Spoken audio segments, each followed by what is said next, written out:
Residents of the Kanigo community raised concerns over the lack of clean pipe-borne water. Police arrest 3 for inciting and insulting statements against President Bio. Ministry of Water Resources holds 3 days retreat in Kenema. Now let's join Maria Tudukure for the news in details. Hello and welcome to Newswatch Online TV News Hour with me, Maria Tudukure. Residents of the Kenema community in Western Area Rural District have raised concerns over the lack of access to clean, pure pipe-borne water in their community. KAMARA with the story. Water is one of the most essential commodity in the lives of humans. In Freetown, most communities find it difficult to get access to clean water for their daily use. And one such community is the Kanigo community in the Western Rural District.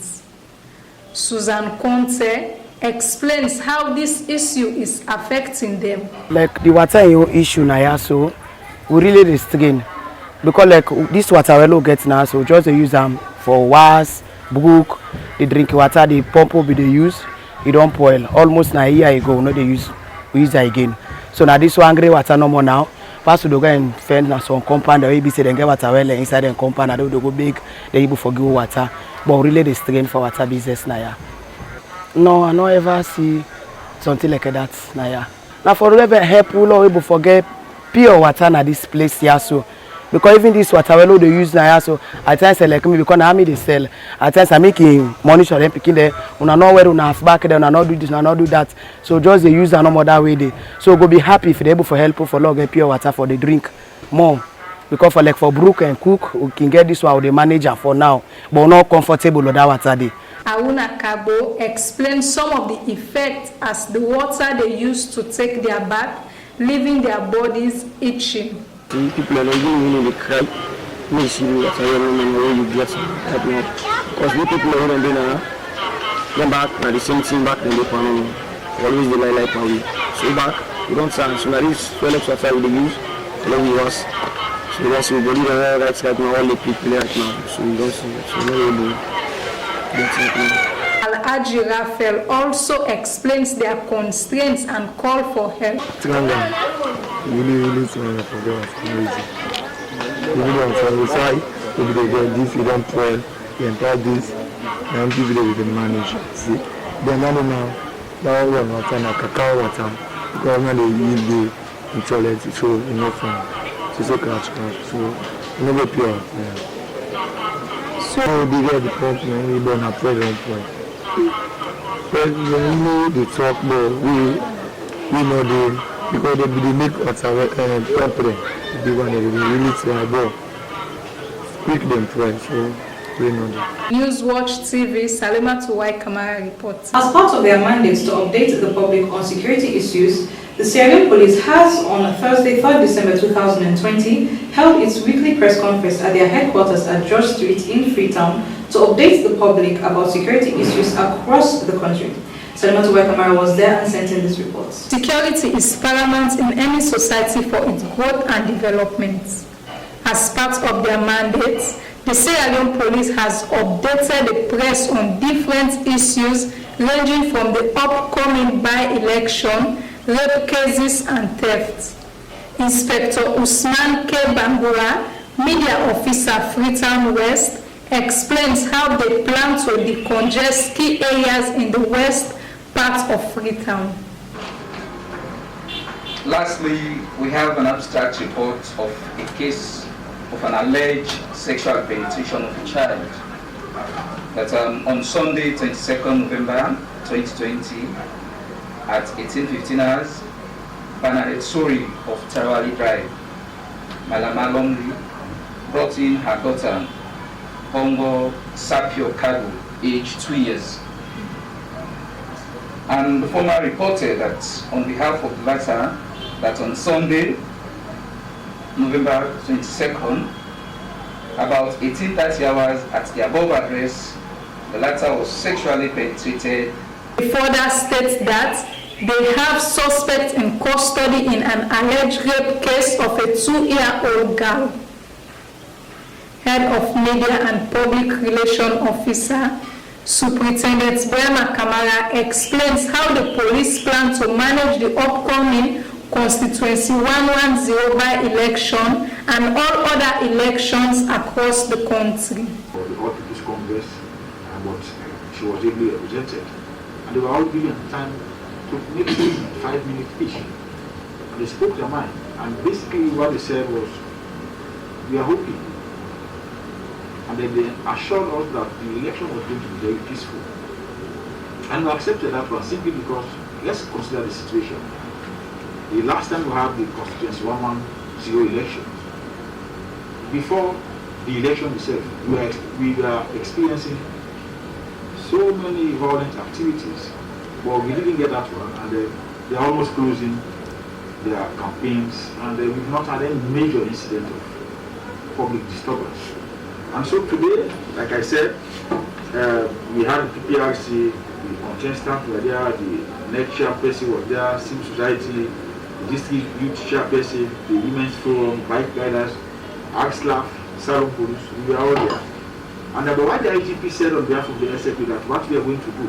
Detective Superintendent of Police and Operations Officer at the Criminal Investigation Department Headquarters, Mohammed Koba Aliyu, highlights some of the major matters in the department.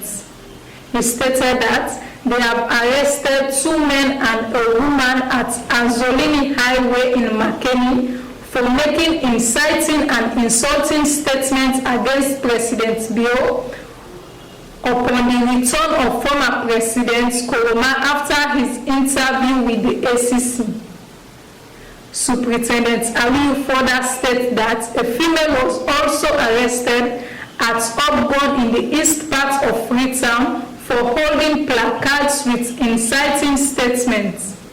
He also called on the public to be aware of the increase in vehicle thefts. Newswatch TV, Salema Tuwai Kamara reporting. President Julius MAADA has on Thursday, 3rd of December 2020, launched the Gender Equality and Women Empowerment Policy as a new Brookfields Hotel in Freetown. On Thursday, 3rd December 2020, the President Julius MAADA launches Gender Equality and Women's Empowerment Policy at the new Brookfields Hotel in Freetown. His Excellency President Julius MAADA says that Sierra Leone will be happy if only women who form the majority of the country's population are happy. President Bio says his government will set challenges that will touch and transform the lives of 52% of our population, where they belong as the center of our nation's development process with the right to access opportunities and resources. He said, we are about to witness history together and making history. He further said, this is a pivotal year of gender equality and women empowerment. He said, it is 25 years since we adopted the Banjul Declaration and Platform for Action. 20 years after the adoption of the UN Security Council Resolution 1325, Women, Peace and Security of UN Women, and 5 years since the world set itself a target in Sustainable Development Goals. President Julius MAADA further stated that he had declared a national emergency on rape and that his government had also amended the Sexual Offences Act of 2012 in 2019 to make it tougher on the scourge of sexual and gender-based violence. He said he had created the Sexual Offences Court to fast-track judicial processes for sexual and gender-based violence cases. For Newswatch TV, Beatrice O'Connor reporting. Let's go for a quick break. We will be right back.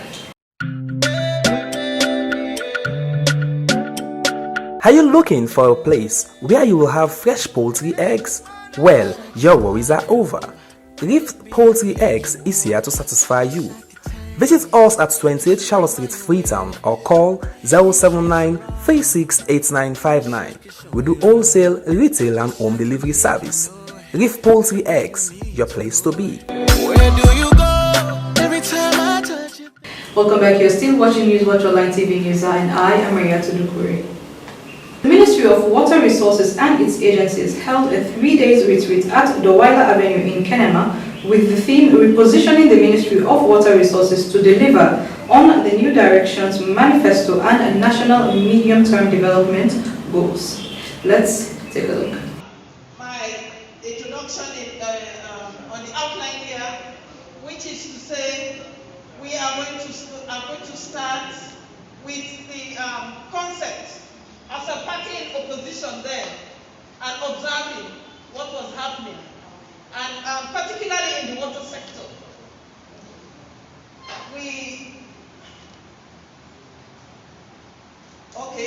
I think I've already said this. We can go. Okay.